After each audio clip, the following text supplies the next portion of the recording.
ಮಹಾನಗರ ಪಾಲಿಕೆ ಕಡೆಯಿಂದ 40 ಕಿಲೋಮೀಟರ್ ವ್ಯಾಪ್ತಿಯವರೆಗೂ ಬಿಎಂಟಿಸಿ ಬಸ್ಗಳ ಸಂಚಾರ ವಿಸ್ತರಿಸಲು ತೀರ್ಮಾನಿಸಲಾಗಿದ್ದು, ಇಂದೇ ಆದೇಶ ಹೊರಡಿಸಲಾಗುವುದು. ಇದರಿಂದ ಬೆಂಗಳೂರು ದಕ್ಷಿಣ ಜಿಲ್ಲೆಗೂ ಬಿಎಂಟಿಸಿ ಬಸ್ಗಳ ಸೇವೆ ಸಿಗಲಿದೆ ಎಂದು ಸಾರಿಗೆ ಸಚಿವ ರಾಮಲಿಂಗಾರೆಡ್ಡಿ ತಿಳಿಸಿದರು. 2 ಬಾರಿ ಸಂಸದನಾದವನು ಮೂರ್ಖ ಎಂದು ಕರೆಯುವುದೇ ಎಂದು ಪ್ರಶ್ನಿಸಿದ ಪ್ರತಾಪ್ ಸಿಂಹ ಅವರು, ನೀವು ರಾಜ್ಯದ ಮುಖ್ಯಮಂತ್ರಿ, ನಿಮ್ಮ ಬಗ್ಗೆ ಸೋಷಿಯಲ್ ಮೀಡಿಯಾದಲ್ಲಿ ಏನೆಲ್ಲ ಬರೆದುಕೊಳ್ಳಲಾಗುತ್ತಿದೆ ನೋಡಿ. 14 ಸೈಟ್ ನುಂಗಿದ ಪ್ರಕರಣ ಇನ್ನೂ ಜನರ ನೆನಪಲ್ಲಿ ಇದೆ ಎಂದು ತಿರುಗೇಟು ನೀಡಿದ್ದಾರೆ. ಪ್ರಜಾಪ್ರಭುತ್ವ ವ್ಯವಸ್ಥೆಯಲ್ಲಿ ಮತದಾನಕ್ಕೆ ಅತ್ಯಂತ ಶ್ರೇಷ್ಠ ಸ್ಥಾನವಿದೆ. Doctor B R. ಅಂಬೇಡ್ಕರ್ ಅವರು ಸಂವಿಧಾನದ ಮೂಲಕ ನೀಡಿದ ಮತದಾನದ ಹಕ್ಕಿನಿಂದಾಗಿ ನನ್ನಂತವರು ಶಾಸಕ, ಸಚಿವನಾಗಲು ಸಾಧ್ಯವಾಗಿದೆ ಎಂದು ಸಚಿವ ಶಿವರಾಜ ತಂಗಡಗಿ ಹೇಳಿದ್ದಾರೆ. ಅಭಿವ್ಯಕ್ತಿ ಸ್ವಾತಂತ್ರ್ಯಕ್ಕೆ ನಾನು ಮತ್ತು ನಮ್ಮ ಸರ್ಕಾರ ಎಂದೆಂದಿಗೂ ಬದ್ಧವಾಗಿದೆ. ಅಭಿವ್ಯಕ್ತಿ ಸ್ವಾತಂತ್ರ್ಯ ಇರಲೇಬೇಕು. ಅದನ್ನು ಮೊಟಕು ಮಾಡುವ ಕಾರ್ಯವನ್ನು ನಾವು ಎಂದೂ ಮಾಡುವುದಿಲ್ಲ ಎಂದು ಮುಖ್ಯಮಂತ್ರಿ ಸಿದ್ದರಾಮಯ್ಯ ಸ್ಪಷ್ಟಪಡಿಸಿದರು. ಡಿ ಗ್ಯಾಂಗ್ನಿಂದ ಹತ್ಯೆಯಾದ ರೇಣುಕಾಸ್ವಾಮಿ ಕುಟುಂಬಕ್ಕೆ ಚಳ್ಳಕೆರೆ ಶಾಸಕ ಟಿ. ರಘುಮೂರ್ತಿ 1 ಲಕ್ಷ ರೂಪಾಯಿ ಆರ್ಥಿಕ ನೆರವು ನೀಡಿ ರೇಣುಕಾಸ್ವಾಮಿ ಪತ್ನಿಗೆ ಉದ್ಯೋಗ ಕೊಡಿಸುವುದಾಗಿ ಭರವಸೆ ನೀಡಿದ್ದಾರೆ.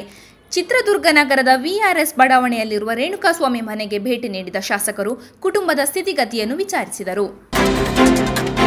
ಸಾಮಾಜಿಕ ಮತ್ತು ಶೈಕ್ಷಣಿಕ ಸಮೀಕ್ಷೆ ವೇಳೆ ತಮ್ಮ ಸಮುದಾಯದ ಎಲ್ಲ ಉಪಪಂಗಡದವರು ವಿಶ್ವಬ್ರಾಹ್ಮಣ ಅಥವಾ ವಿಶ್ವಕರ್ಮ ಎಂದು ನಮೂದಿಸುವಂತೆ ಕರ್ನಾಟಕ ರಾಜ್ಯ ವಿಶ್ವಬ್ರಾಹ್ಮಣ ಪೀಠಾಧಿಪತಿಗಳ ಅಭಿವೃದ್ಧಿ ಸಂಘ ಸಲಹೆ ನೀಡಿದೆ. ಸಂವಿಧಾನಿಕ ಸಂಸ್ಥೆಯಾಗಿ ಚುನಾವಣಾ ಆಯೋಗವು ಬಿಹಾರದಲ್ಲಿ ಕಾನೂನು ಪಾಲಿಸಿ ವಿಶೇಷ ಮತದಾರರ ಪಟ್ಟಿ ಪರಿಷ್ಕರಣೆ ನಡೆಸುತ್ತಿದೆ ಎಂದು ನಾವು ಭಾವಿಸಿದ್ದೇವೆ.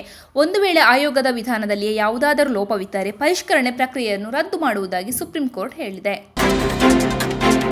ಉಕ್ರೇನ್ ಭಾರತದಿಂದ ಡೀಸೆಲ್ ಖರೀದಿಸುವುದನ್ನು ನಿಲ್ಲಿಸಲಿದೆ ಎಂದು ಉಕ್ರೇನ್ನ ಇಂಧನ ಸಲಹಾ ಸಂಸ್ಥೆ ಎನ್ಕೋರ್ ಹೇಳಿದೆ. ಸಂಸ್ಥೆಯ ಪ್ರಕಾರ ಅಕ್ಟೋಬರ್ 1ರಿಂದ ಉಕ್ರೇನ್ ಭಾರತದಿಂದ ಉತ್ಪಾದಿಸುವ ಡೀಸೆಲ್ ಇಂಧನ ಆಮದನ್ನು ನಿಷೇಧಿಸಲಿದೆ. ಭಾರತವು ರಷ್ಯಾದಿಂದ ತೈಲವನ್ನು ಖರೀದಿಸುವುದರಿಂದ ಈ ನಿಷೇಧ ವಿಧಿಸಲಾಗುತ್ತಿದೆ ಎಂದು ಹೇಳಲಾಗುತ್ತಿದೆ. ಇಂಗ್ಲೆಂಡ್ ಕ್ರಿಕೆಟ್ ತಂಡದ ವಿರುದ್ಧ 5ನೇ ಹಾಗೂ ಅಂತಿಮ ಟೆಸ್ಟ್ ಪಂದ್ಯದಲ್ಲಿ ಅತ್ಯುತ್ತಮ ಪ್ರದರ್ಶನ ನೀಡಿದ ಹಿನ್ನೆಲೆಯಲ್ಲಿ ಟೀಂ ಇಂಡಿಯಾದ ವೇಗದ ಬೌಲರ್ ಮೊಹಮ್ಮದ್ ಸಿರಾಜ್ ಅವರು ಐಸಿಸಿ ತಿಂಗಳ ಆಟಗಾರರ ಪ್ರಶಸ್ತಿಗೆ ಭಾಜನರಾಗಿದ್ದಾರೆ.